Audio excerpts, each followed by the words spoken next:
Happy New Year and welcome to the Two Robbies podcast, your destination for in-depth discussion and analysis of the Premier League. I'm Robbie Mustoe and he's Robbie Earle, and here are today's topics. The week's marquee matchup between Arsenal and Liverpool ends in a 0-0 draw but leaves Arsenal 6 points clear at the top of the table. Darren Fletcher takes charge for Manchester United's 2-2 draw at Burnley after Ruben Amorim was sacked by the club on Monday morning following a tumultuous 14 months in charge. Chelsea's new boss Liam Rosenior watches from the stands as Chelsea's disciplinary issues resurface in a 2-1 loss at Fulham, and we whip around the bevy of midweek matches which produce some incredible storylines. That's what we've got coming up in today's episode. Okay, my friend, let's kick it off at the big game. It was at the Emirates. I think all eyes were on this one. Arsenal facing Liverpool, the team that beat them at Anfield, that Szoboszlai goal earlier in the season.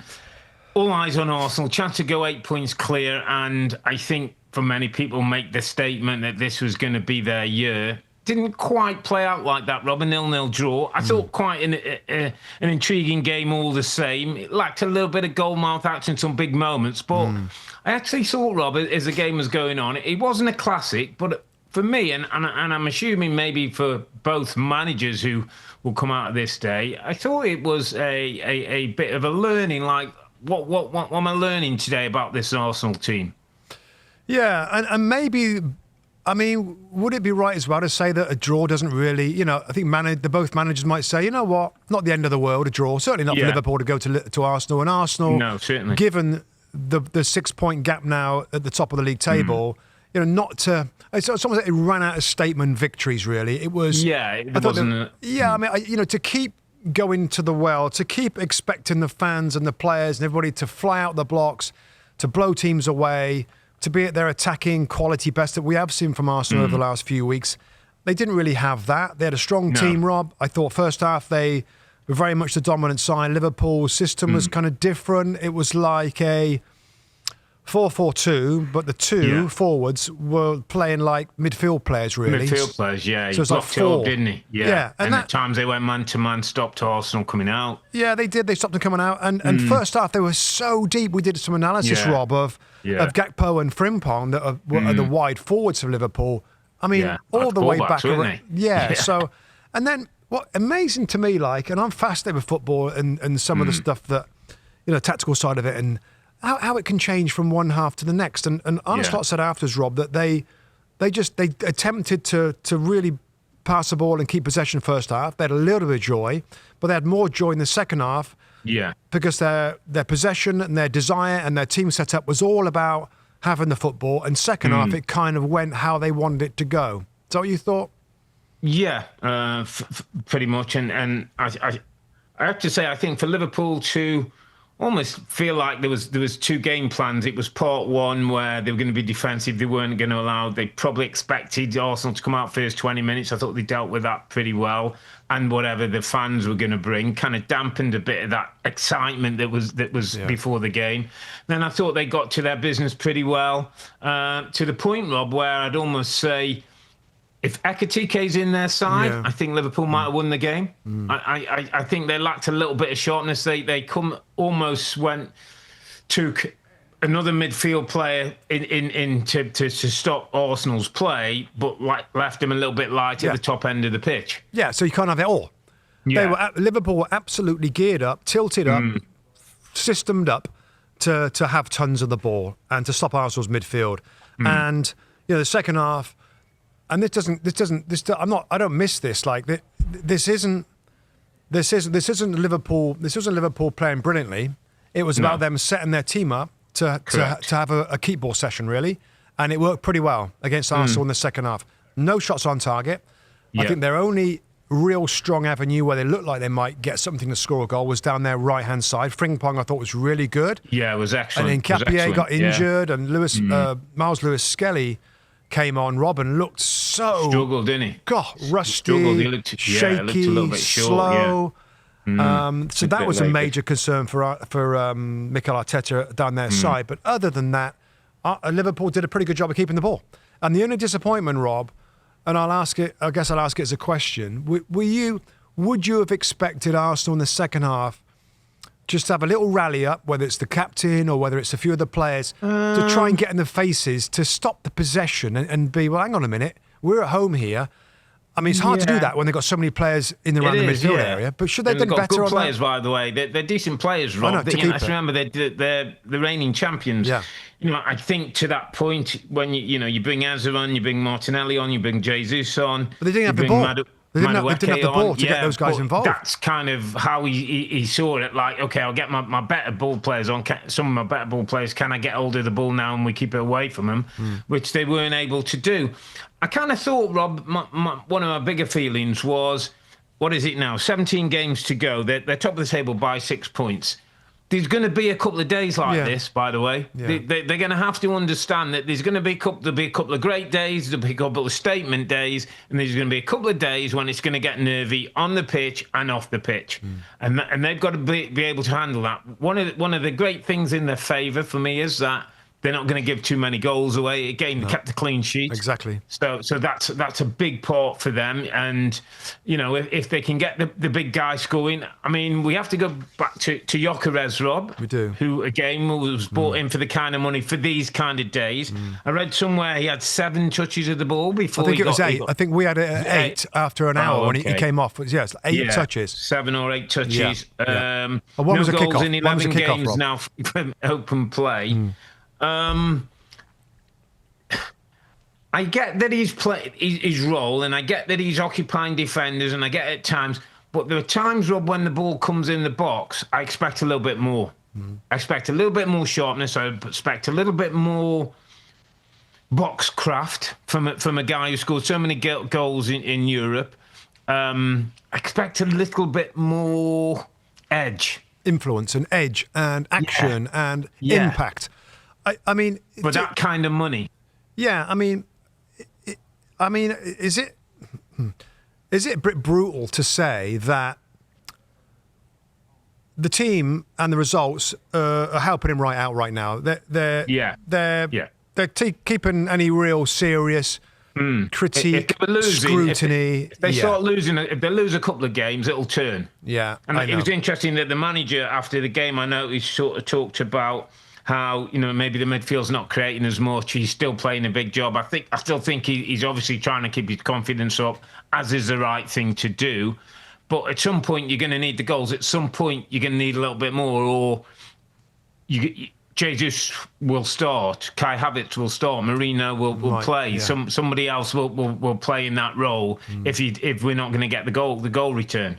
I think when we're looking at sort of modern day top Premier League teams, Rob, they invariably want tons of the ball, right? Arsenal, Liverpool, Man City want tons of the ball. And the role of the modern day striker is a little different, I feel, Rob. And I think we see it with the best in the business right now, Erling Haaland, there's times in games where they're not involved. They're not involved in the build-up play. No. It's not like the old days where a couple of touches, get it wide, swing it in the box, where he's involved in it, he's attacking. That is just not the case. So the modern day striker, where he can be super effective, if he's the type that can, when he does get the ball, he can score out of nothing. So he picks the ball up in a wider area, he comes inside, can slam the ball in or beat a couple of players. Yeah. More than a poaching type of striker that's in around the 6-yard box to score goals, because it just doesn't seem to get in there very often. Haaland's really good at attacking crosses. When there's space in behind, of course, he can run in behind. I don't know. I just think Ekitike, and he's to that point, Rob. Though, and it's a decent point. I think where Haaland doesn't get enough credit is if you just spotlight him at times, and you're right, at times City almost don't involve him too much in the build-up. But I tell you what he does, Rob. He doesn't half get to work when it gets around the box. He doesn't half start pulling off and making little runs and doing. He gets to work when it's going to come in the 18-yard box, whether it's a header, whether it's his first touch finishing. He might have to wait a long while for that, but he's ready. He might, but he's ready. And when it comes, 9 times out of 10, he's there. This guy doesn't seem to me to go to work when he gets in the penalty box. It's still at the same speed and the same kind of movement that's outside the box that's a bit slow and sluggish. Yeah, and predictable. I know where he is. He hasn't gone around my shoulder. He isn't on my blind side. He isn't pulling off to come across me. He's just running in the box, and if it's in his area, he might get a header or a shot. If it's not in his area, he's not going to score. Anything, Rob, just before we move on, anything given that result, 0-0, any more concerns you might have for Arsenal with his performance? And not really. Listen, I think someone said at Christmas, coming to Christmas, they were 2 points clear. They're now 6 points clear. Yeah. It's a great position. I still think they're going to have to. It's not going to be smooth sailing. It's not done and dusted, Rob, is it? No, to win a Premier League title, they're going to have to go through a little bit. Yeah. And I think the big phrase is they might have to suffer a bit. It might get tense 1 or 2 days, and they've got to come through that, as they did today, and make sure if they don't win, they don't lose. Yeah. The other teams, Rob, all look careless still to me, and we'll talk about some of those. Yeah, don't look ready to go on a 5-6 game run that's going to hurt them. So that 6 point gap could be important. Just a quick word, Rob, on the and I don't know how much you made of it in the studio. I didn't like the Martinelli on Conor Bradley at all, mate. I didn't like that at all. And we're hearing that.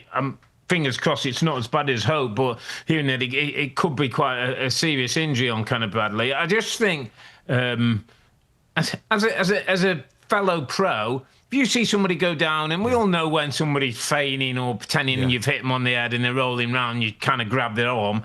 But I just didn't like that for Martinelli. No. I'm hoping Martinelli was big enough to go maybe to the Liverpool dressing room or certainly get a word to apologise, because didn't like that at all. I thought it showed a bad side of Martinelli that wasn't necessary. Yeah, bad decision, Rob. Bad couple of minutes for the player, and we broke it down a little bit. We had plenty of replays on that and showed it, and just unnecessary. It's kind of a simple automatic reaction.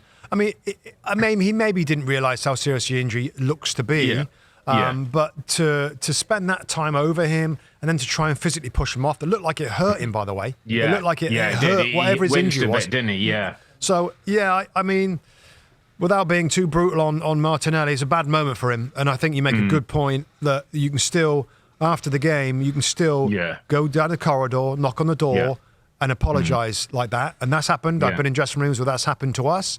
So that you're right on that. And there's no other analysis needed for that. It was a bad moment from him. And of course, when that happens, everybody's going to get involved, everybody get pushed around. Yeah, of course. You want to protect your teammate in this situation. It was a proper little skirmish and stuff. So but a bad moment. But and it was just frustrating for Arsenal today. I get this frustration. They want to win. They want to continue. And after the Villa game at home, and it just didn't happen today. And credit to Liverpool. They have got the quality in midfield. They play 2 more midfield players in the centre to come in there and help them in terms of possession. And it worked pretty well. Yeah. Yeah, decent point for Liverpool. Yeah, a decent point for both in the end. I think so. Just Liverpool obviously would have wanted 3, and certainly after Liverpool beat them 1-0 at Anfield. Let's go to Turf Moor, mate, because Burnley played Manchester United, and I suppose there's 2 ways to look at this. Maybe first of all, we should talk about the situation, how Darren Fletcher's got himself in charge of Manchester United, albeit we're hearing maybe on a temporary basis till the interim manager's appointed till the end of the season, and a permanent manager will be appointed. Also, it might seem at Manchester United.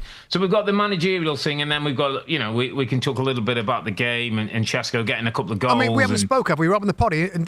So we spoke after the Leeds game, wasn't it? It was after the Leeds game when Ruben Amorim came out and fired the shots that he wants to be a manager, he doesn't want to be a head coach, and you got to kind of back me or sack me. Yeah. So Manchester United sacked him. They did, and without sort of diving in too much into it, I was the crux of it really is the sporting directors versus the head coaches, and I think that's now off the top of my head, Robbie Earle, that's 3 we've had this season. That's not about the football. It's not about the position. The Man United kind of table position in the football might not have been brilliant, but it was getting better. And they had all their best players, some of their best players away playing at an AFCON. Bruno Fernandes was out injured.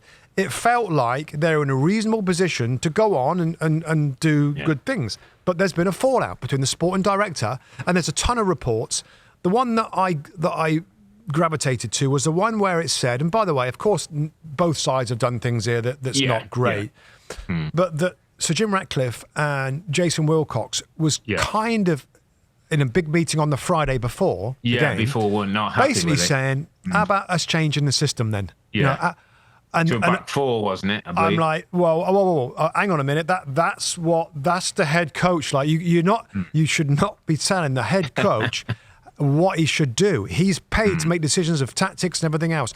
And the sense was, and this is why the Gary Neville stuff I think come up in the rant, is Amorim thinking, Robbie Earle, that the hierarchy listening to Gary Neville and saying, well, he sounds right. Why are we not doing that? Hey, head coach, why are you not doing it? And I understand then, like Ruben Amorim would go like, what? You listen to... I'm speculating there a little bit. Yeah. Is that a big part of why this happened? He definitely wanted to name Gary, and I've heard Gary have his say on it and say basically when you're Manchester United manager, your job is to manage a football and get on with it. Yeah. What pundits are saying shouldn't really be affecting what you're doing on a football pitch. So I get it right.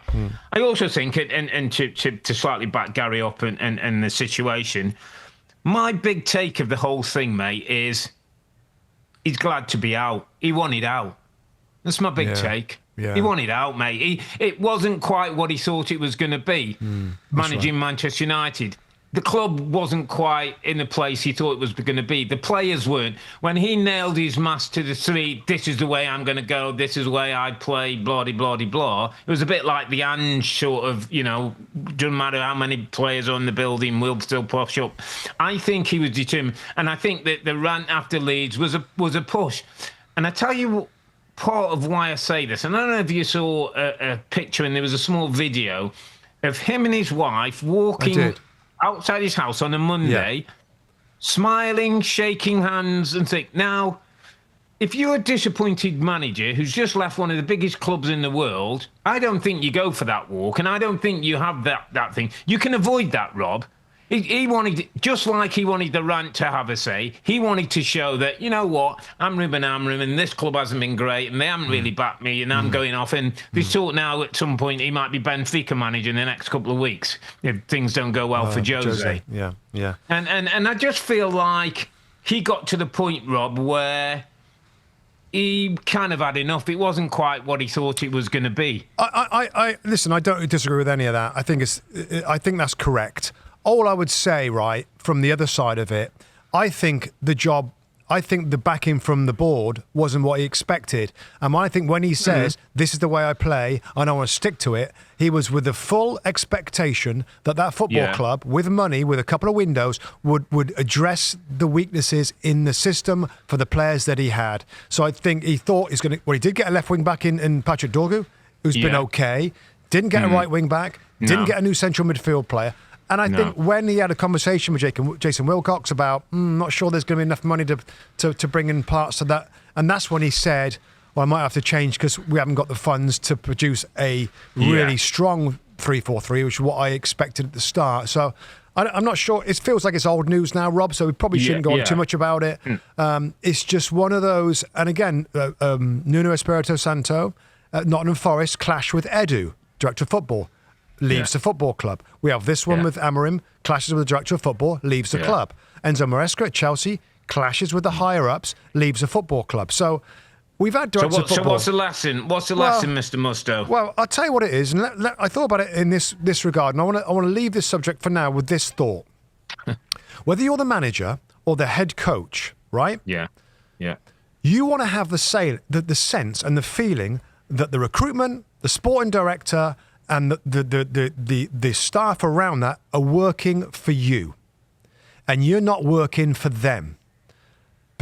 And you can call me whatever you want to call me, the head coach manager, but if I get the sense that you're all dictating stuff and you're telling me what to do and I'm working for you to try and please you with all your stuff, I think that's a difficult situation for a head coach to be used to it with. The other way around, what do you need, Ruben? How can we help you? Here's our recruitment ideas. Here's the data about this player. What do you think? How would he fit in? If he feels like he's the main man, Rob, which he should feel like that when you're in charge of the football side of it, I like it. We obviously know that Emery feels that way. They're working for him in the department. I'm sure Arsenal Mikel Arteta feels like they're all working for him. You say that. I just had a note. I was looking at about the whole point of head coaches and managers. I believe there's 14 head coaches in the Premier League, and 6 that are classed as managers. The 6 being Arteta, Emery, Glasner, Moyes, Daniel Farke, and Pep. And they've all earned the right. It's almost like there should be a step, Rob. You're the head coach of this club. After a year or so, and things are looking really great, and you seem the right guy, I tell you what, how about we make you a manager? Like Arteta happened to Arteta at Arsenal. Yeah. I've almost felt, Rob, that the manager in that group should be one. And by the way, if Amorim's going, sporting director should be off your pop as well. Let his job be on the line, and then he's going to make sure he does the best thing for the club and also himself to keep in the job. And by the way, how about we hear from the sporting director at these clubs? How about that? They want to make decisions, but can sit in the background and like the Maresca situation. You don't know what you're doing, and he might know what he's doing, but he's being told he can't be. I feel like the narrative from Maresca and Amorim has been about these guys, these coaches. They rattled the cages, and this is what's going to happen when you rattle the cage. We don't know what's gone on in the background. And if we could have those two managers on our podcast, they would say, if we could have, or even have a conversation off the record, I guarantee there'll be stuff that's going on at those clubs that they would say, would you accept that? Would you take that? So again, if they feel they're working for those guys, not great. If they feel they're working for me, I think it's a big difference, whatever you want to call me. And I think that's the story of the 3 that have gone. The only thing I would say on Ineos, Rob, is that so far that their record of appointments has not been great. Wherever you look. Great, mate. You go back to Dan Ashworth and the whole episode of waiting 6 months, putting him on guard, and then he's at the club for 5 months, and then you sack him and others. So and Ten Hag, Rob, Ten Hag of winning. We're going to sign a longer contract, and then to fire him. They've had a bit of a shocker in Ineos. They've had a real shocker. They've had a bit of a shocker. And I'm not sure, before we move on, mate, I know we've gone on a lot about this. Man United, I remember they saying they wanted the best in class. Yeah. I'm not sure they've got best in class in either the CEO, Omar Barad, the reports tell me he was an important part of City, but not in this. The key guy. Key guy in the biggest decisions. And Jason Wilcox, he was a youth team director at Man City. Yeah. He goes to Southampton and then he's in this huge job with these massive decisions. So jury's out on all of it. And we will wait and see what happens in the saga. So Darren Fletcher looks like he's in charge, and if we go by the press, Rob, it would look like Ole Gunnar Solskjaer or Michael Carrick. I believe Solskjaer's probably slightly ahead at this moment. Well, we had David Ornstein on the show, Rob, and there's a sense that actually Michael Carrick is maybe ahead of this. I'm pleased about that, by the way. I'm pleased. As great as Ollie was, and I know it'd be a great one, the fans would buy into that probably a little bit easier. I'd like to see someone like Michael Carrick being given a go. Yeah. He did well at Middlesbrough. Things didn't quite work out. He's very well respected. People talk about him being an excellent coach. Yep. With the right setup. Yeah. Rob, before I got to talk about the game just quickly because it was very different, and the scoreline shouldn't. 2-2. No, it doesn't tell the story. They should have won the game. It doesn't tell the story. They had 30 shots, 10 on target, huge XG. All of a sudden, you've got crosses coming into the box. All of a sudden, Benjamin Sesko looks like, wow, this is good. He's getting headers in. The crosses are coming in. They're attacking a lot more. 7 or 8 shots he had in the game, I think. It was a lot better. A lot better and a lot different. It's got lost a little bit because the result wasn't good. So the narrative is like, they're still doing this. And they gave Leeds away. They were better. And they should have won the game, Rob, to be honest. They should have won the game. Yeah. It was much better and kind of encouraging. I love this because I'm now going to see if this system changed, because I've never, you wouldn't have heard me go on and on and on about the system, Rob, on our podcast, because I think there's a certain amount of accuracy in that, but it's about other things for me. I feel like with a better system, they could be 10, 20% better, but it's about the players. Yeah. But this was a good start, and we'll see how they look. This is players in positions they look more comfortable. Bruno higher where he can affect the game. Dorgu on the left-hand side. Yeah, beautiful assist. Yeah. Ugarte and Casemiro, they're at least two holding it allows one to go on. It makes more sense. Yeah. So we'll watch that. Okay, let's move it. Let's move it on, mate. Let's go to the Cottage again. Another one with a game that had consequences with managers and consequences on the pitch. Fulham 2, Chelsea 1.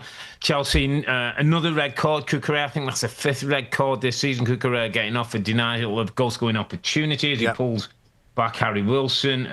Harry Wilson, who's in incredible form, by the way. Yeah, brilliant. I mean, underappreciated. I don't know if he is underappreciated at the moment because everybody's loving him to death. Yeah.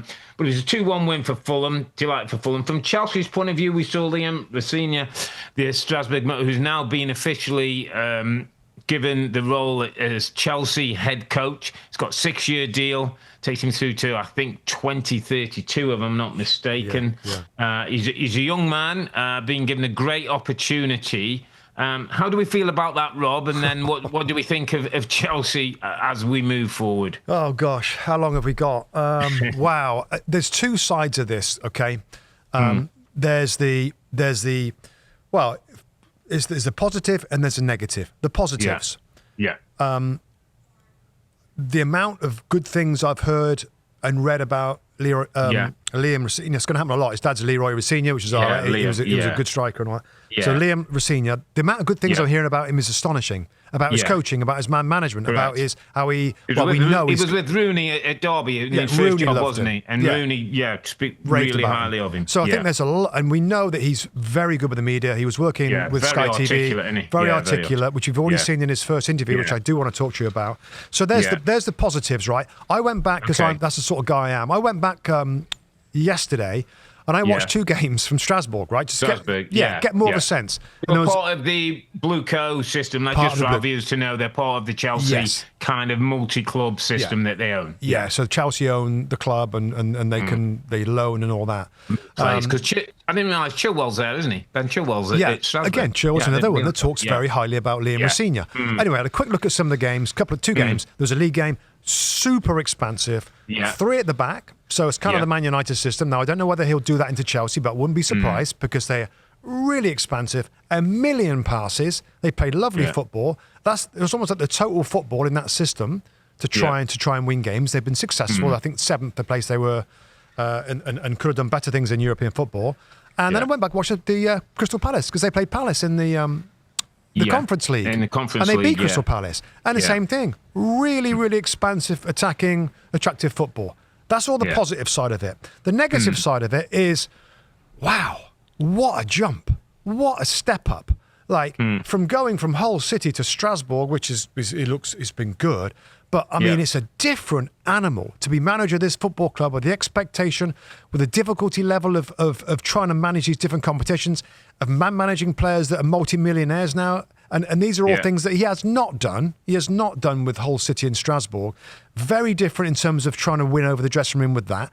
His first few meetings, his first few training sessions will be key. And again, back on the positive side, our understanding is that he's really good at that stuff. But, I mean, talk about Chelsea Football Club and those fans, Rob, to see a somewhat rookie in Enzo Maresca kind of coming in and then leaving and then even a more junior, really. I mean, Maresca saw success at Man City, Rob. He saw a treble. He saw what winning looks like in the Premier League. Rosenior's less close to that. So there's the side of, wow, this is amazing for a young black manager, by the way, Rob. I think it's the first black manager of Chelsea. Brilliant, amazing. Ruud Gullit was... Oh, sorry, Ruud Gullit. Yeah. And then there's the bit about, wow, inexperience. This is such a difficult job with scrutiny. The last thing I'll add, Rob, before I throw it back to you is I saw his first interview with the Chelsea Football Club about how he was. Yeah. And as we know, really good talker, right? Yeah. Really good. And this is maybe me. I'm a miserable old pundit, and I'm looking for kind of like things that aren't.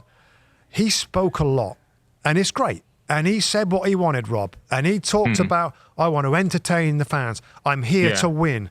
I want to play brilliant football. I want Stamford Bridge to be on their feet in our games in the first 10, 15 minutes.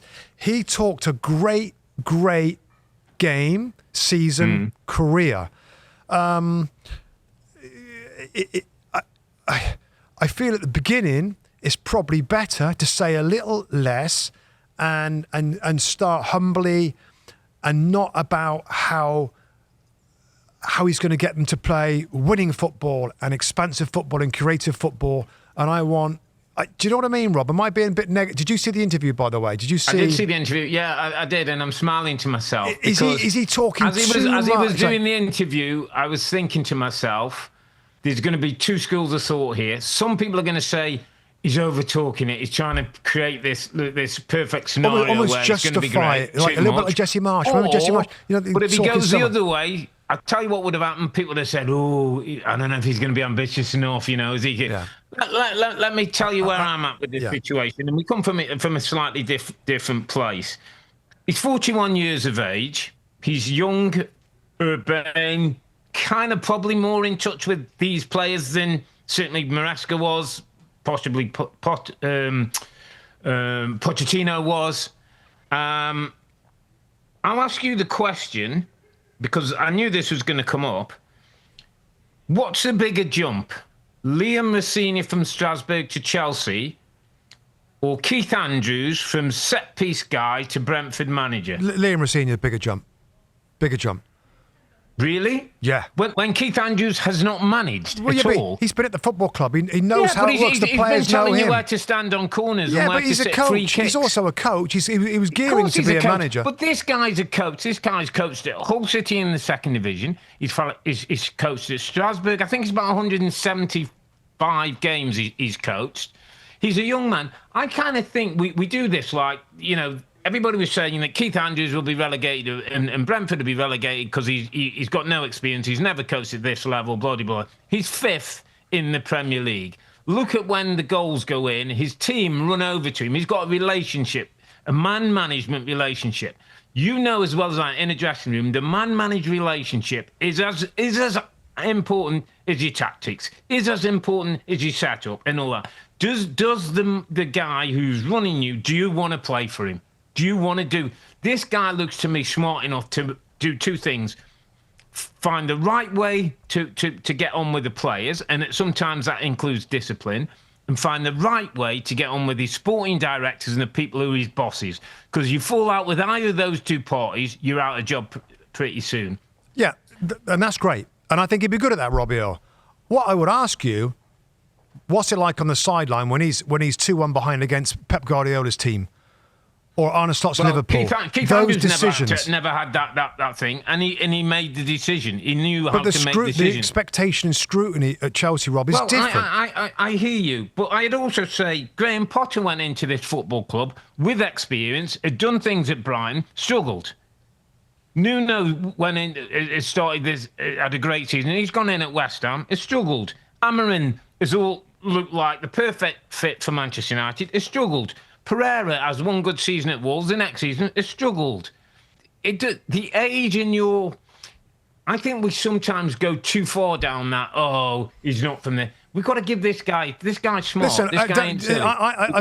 We've got to give him a chance. Yeah, of course we have. And that's why I outlined the positive side of this appointment and the potential negative sides, or the challenges.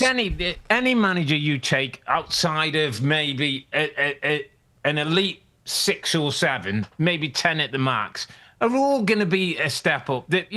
We talk about Thomas Frank going to Spurs. Well, he's been a great manager at Brentford. Can he make the step up? Well, everything would tell you that he should do, but he's gone there and he hasn't. The Chelsea fans, though, Robert, might expect, and they've not had this, they might expect a coach to have gone in there that has been coached in the Champions League before, that he has managed kind of top players, and he's they might expect that, but that hasn't necessarily been successful for them. Well, they've had every manager under the sun. Every type of manager has been and gone. All I'm saying is those. I'm not. Listen, I'm fascinated by this appointment, right? And a young manager that's obviously smart, that talks really well, that I feel has got a great relationship with the players. I'm here for it. And that's one side of it. But we can't ignore how much a jump up this is in being in this dressing room, this club. They want to win every game. They want to win the Champions League. If I'm Blueco and I'm got a multi-club system and I'm sort of gearing people to do something, do you know what? Why don't I give this guy a try? It might be too early. And in a year's time, we might go, it was a wrong decision. Do you think the Chelsea fans would think the same way, Rob? Yeah, just give him a try. Yeah, just give him a go. It's like they might think the whole thing's a big experiment. It's like one big experiment, they might think. There's thought behind it. He's in their system. He knows what he wants to play. Apparently, he wants to play possession because there's no guarantee when you go and buy. You go and get. There's no guarantee with any manager. Graham Potter. I know. You go and get Enzo Maresca. You go and get whoever. There's no guarantee with any of those anyway. I mean, just a side note: would any other Premier League club look to appoint Liam Rosenior, Rob? Like, just if they had a. I mean, of course they maybe, would. Brentford would. Brighton might. They're progressive. Brighton, De Zerbi's and the likes have gone into that football. Potter went into that football club. It had no Premier League experience. No, listen, I'm here for it. Don't don't think that I don't. I would say if I think it's a bad decision. I'm not saying that. I'm just laying out. I'm laying out my thoughts from what excites me. And there's going to be some difficult times. Yeah, he's got to be smart enough to get through those difficult times and then come out. If he can do that within this season to build his kind of standing, if he can get those players on board with his training, with his meetings, and then once he starts his summer with a few players in his way, it could be really exciting. Yeah, but I'm delighted he's been given a chance. Me too. I'm delighted he's been given a chance. Yeah, absolutely. And if Chelsea fans want to have a go at us or me, then whatever. Let's wait till the end. Okay, my friend. Should we talk quickly about the game? Because it ended up in a defeat for Chelsea. Obviously, not in great form. And another red card. So he's going to have to deal with some of the red cards and the lack of discipline around, because that can hurt you, Rob, at the top end. Yeah, it will. And that's one. I mean, is that 5 now? I think it's 5 red cards from the season, which is an amazing amount. I mean, Liam Delap, he worked with at Strasbourg, Rob, so he knows all about him. Delap's good for him to get I think it's his first Premier League goal for Chelsea, by the way. He had him at Hull. He had Delap at Hull. Did he have him at Hull? Oh, at Hull. He had him on loan. Oh, right. I thought it was Strasbourg for some reason. So if you know, the story was his Hull team beat Maresca's Leicester team 1-0, and Delap scored for Hull. Good knowledge, Robbie Earle. Good knowledge. Yeah. I mean, the game's the game. 2-1. They'll be delighted with it. I'm excited. He's going to come in for the FA Cup game, isn't he? Now I think Rosenior. That's right, He'll start working with the team straight away. It's going to be fascinating to watch. This wasn't a great game for them. Cucurella can be hot-headed. Again, that's one of the jobs of the new head coach is to try and get a little bit more, I don't know, emotional control with some of these young. It's a young team, and he's used to working with young players. It's a young team. He's a young manager, but he's got to teach them how to get through those tough moments. Yeah. Whip around. Let's whip around some of the others. The title race implication games. Man City won, Brighton won. Haaland scores a penalty. Matoma scores a lovely goal from the left-hand side. City, I think that's 3 draws now in a spin. 3 straight Are they draws, spiralling to averageness, or can they go again? Careless, Rob. They've become careless. The football going forward is still quite nice and still quite threatening. They always look like they're going to score goals, but they're going to concede goals. Rodri came on for about 20, 25 minutes later on into the game. Got to be honest, Brighton could have been 2-0 up, Rob, in the first 20 minutes, had 2 great chances. And then late on, Gomez has a chance at 1-1 to make it 2-1, comes off his heel. Could have been a different score. So there's a careless edge to this new City team that haven't quite been grooved in the way that Pep wants. And it's going to be really tough for them to go on the kind of run. Centre-back's injured. Diaz looks like he's out. Gvardiol's out possibly till the end of the season. Stones, we're not 100% sure. Talk about Gay trying to go for him possibly in the window. It'd be a good signing, wouldn't it? It'd be a good signing. It'd be a brilliant Semenyo's on his way. We know Antoine Semenyo's on his way. That one's done. So, another difficult day for City and Palace and Villa. Didn't get a chance to see much of this one, obviously. An 0-0 draw at Palace that, a point apiece, but with both those dropping points, that was where the opportunity was for Arsenal. But everybody ends up drawing and everybody ends up getting a point, and I suppose we have to be happy with that. Let's go to some amazing storylines this week, my friend. Amazing storylines. So let's start at Bournemouth 3, Tottenham 2. I mean, a fairy tale ending for Antoine Semenyo with the late goal that wins the game. He goes up the medical at Manchester City, expected $86 million move to go through by time probably tomorrow morning. Goals from Matthias Tal for Spurs. Evan Nielsen gets one back for Bournemouth. Bournemouth go 2-1 up with Krupi. Paulina with a beautiful overhead kick. He wins 2-1, and then Semenyo, 95 plus minutes from the left-hand side, comes in on his right foot, hits a shot. Brilliant scenes, lovely emotional scenes with him and the manager and the fans, Semenyo at the end of the game. A couple of things in this one, mate. I don't know if you saw the video that was doing the rounds. There was a video of the Spurs players going up to the fans after, and there was some, I think Mickey van der Ven, I think there was Porro, and one or two others. I don't know if Paulinho went to try and calm things down or whatever, but there was a bit of unrest between the set of fans and the players. And then I don't know if you also saw, Rob, the little coffee cup of Thomas Frank with an Arsenal coffee. I mean, how does that happen? How does that happen? I'm not sure how that happens. I don't know. I'm not sure how. Maybe in light of a Premier League manager with so much on your mind, you don't even notice it. But a few difficult times for Thomas Frank. I think somebody suggesting, like, if they went out of the FA Cup early, he might find it difficult to hang on to that job. He might. And there's one other thing I thought you were going to mention there. Christian Romero put a social media message out. Actually come out with some message, hasn't he? And I think he edited his message, and I think he basically was saying, like, you know, where's the support from the directors or other people at this higher ups at the football club? They only come out when they're winning. So that's not good, yeah. So it's, again, a difficult job, but there's some bad stuff there, and I think you're right. I mean, Thomas Frank, talk about where they are right now. They're 14th, Rob, in the Premier League table with 27 points. Even we know that some of the three main players are out injured for them right now. Madison, Kulusevski and Solanke. It's still not good enough. They should be way higher than that with this squad that they've got. So he is absolutely bang under pressure. As you said, cup game can sometimes, that's another potential upset for them. So that's a story that we absolutely will keep an eye on.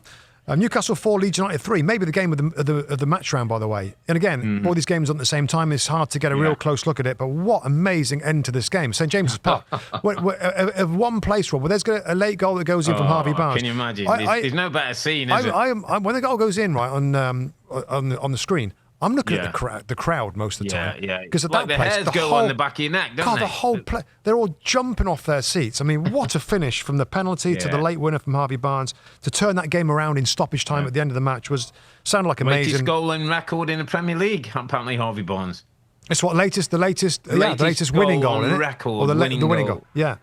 So that's amazing. Your little beloved Sunderland didn't have a good one, Robbie.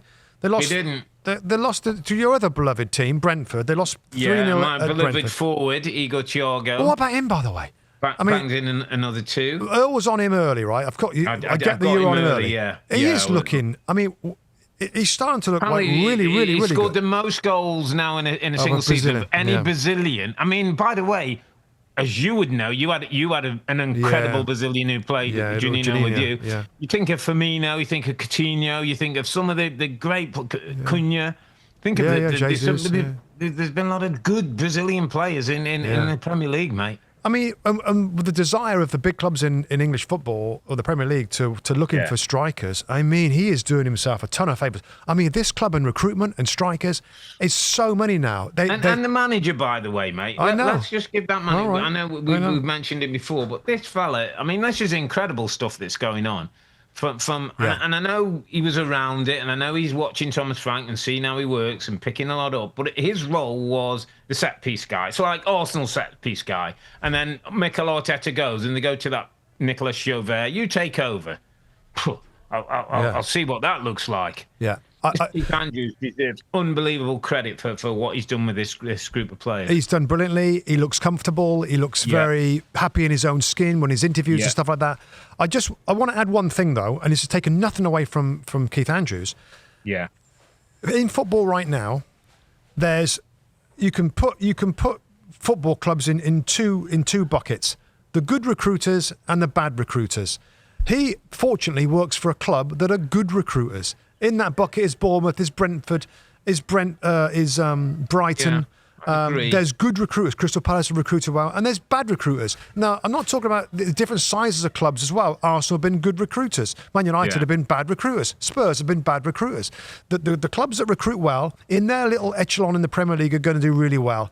And the West Ham United is the epitome of bad recruiters. They're going to struggle. And no matter how big your football club is, from Bournemouth to West Ham United, it's a prime example of a good recruiting team and a bad recruiting team. And that is the difference right now. No matter how big your stadium is, what your matchday revenue is, if you're behind the scenes, use the data, have smart people in recruitment. It is everything. And again, not to take anything away from him, but Brentford, as we've talked about with their strikers, they're a good recruiting team. And whilst that's in place, they're never going to get relegated because they pick too many good players. They can lose 2 or 3 of them that they did in the summer, and they're fifth place in the table. Summer, and the manager, mate, unbelievable. To add to the point, because they recruit good players throughout the club, and they've got other players who've come in and done the job, and they put faith in a young manager who was untested but has proven to be very, very successful. So it's a great story, and of course, they could get themselves in European football as well. It'd be a bit like a Palace situation or something. Wouldn't it be great to see Brentford after all those years of being down lower leagues and getting themselves in the Premier League and staying there now and doing a great job. Best of the rest was a 1-1 draw, Everton-Wolves. Neither team, I suppose, well, Wolves picked up a little bit since their recent win. Michael Keane with a goal, Mane with a equaliser. And then we got 2 red cards. Michael Keane for a bit of a hair pull. It looked, one of those that if you pull someone's hair out, unfortunately, has to get out of the way. And Grealish, sort of with his second yellow card, clapping the referee on his decision. A little bit foolish, really. It's one of them that sometimes you hope the referee can just have a word in his ear. Normally Jack's not like that, really. Rob, he doesn't often lose it. He totally lost the plot with the referee, didn't he? Don't know what that was about. Or he was getting some stick off the Wolves fans or something, being an ex-Villa man. Don't know if that was the case. And then a really big result. West Ham 1, Nottingham Forest 2. Huge result. Murillo with the own goal initially gets West Ham ahead. Dominguez, another corner, was a corner again from conceded for West Ham, and then Gibbs White with the penalty kick to get the 2-1 win. West Ham in all kinds of trouble, Rob. 18th in the league, 7 points behind Forest in the relegation battle. I read somewhere that Nuno lost his job at Forest because they lost to West Ham. Somebody was saying to me, I wonder if Nuno will lose his job a second time for West Ham losing to Nottingham Forest the other way round. But I'm hearing, Rob, the news seems to be that there's going to be some signings. It looks like they're going to be giving him some time. All my West Ham friends are already talking about doom and gloom and championship, and there's not much hope at the moment. It's astonishing. I just struggle to believe again. We can go back to recruiting and Tim Steighton that we interviewed pitch side with all the money that he spent. Your Fulcrums and Guillermo's have done nothing.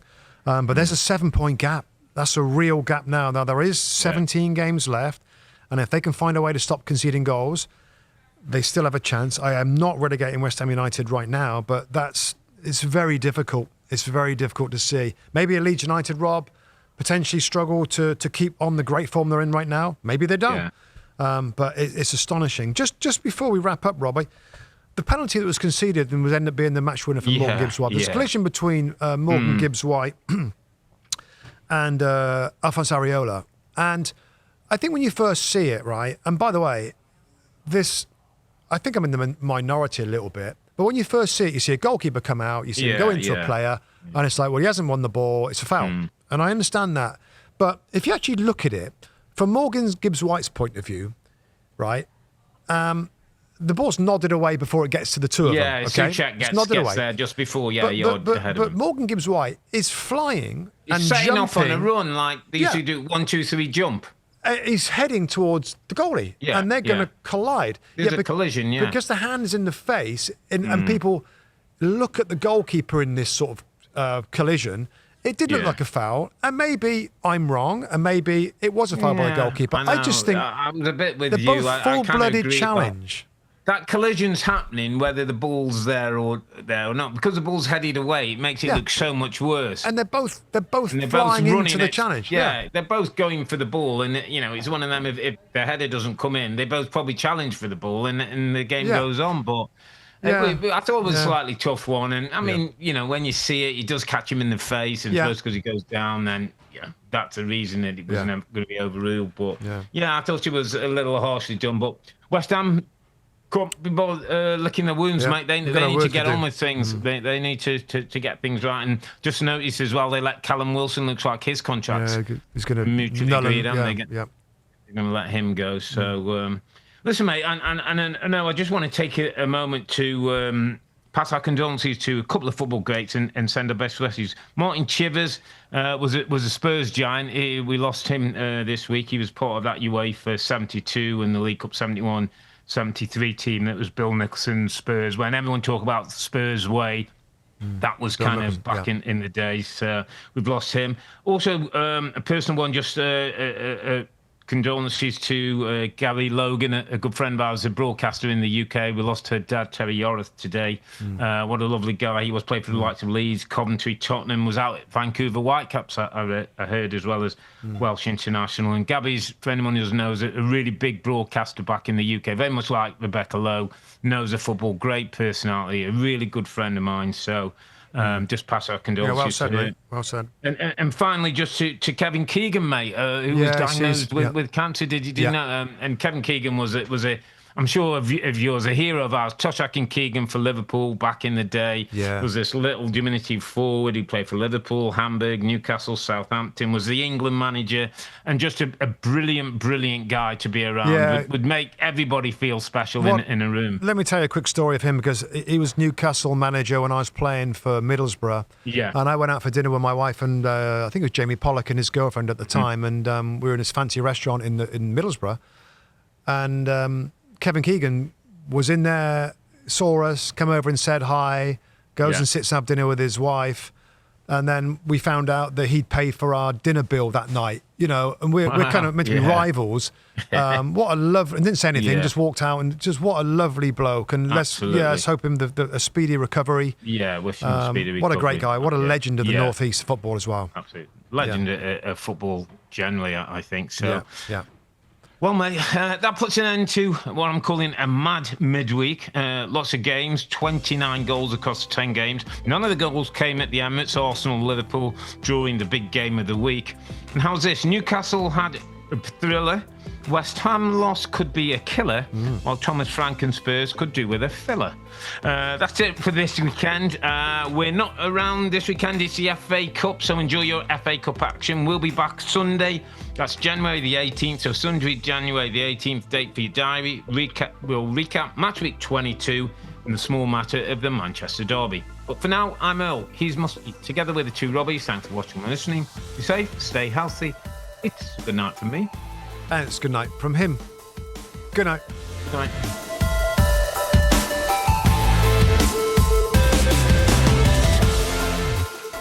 Hi there, I'm Rebecca Lowe, studio host of NBC's coverage of the Premier League. Don't forget to hit subscribe to watch more videos all season long. And for even more Premier League content, from original series to live matches, head over to Peacock.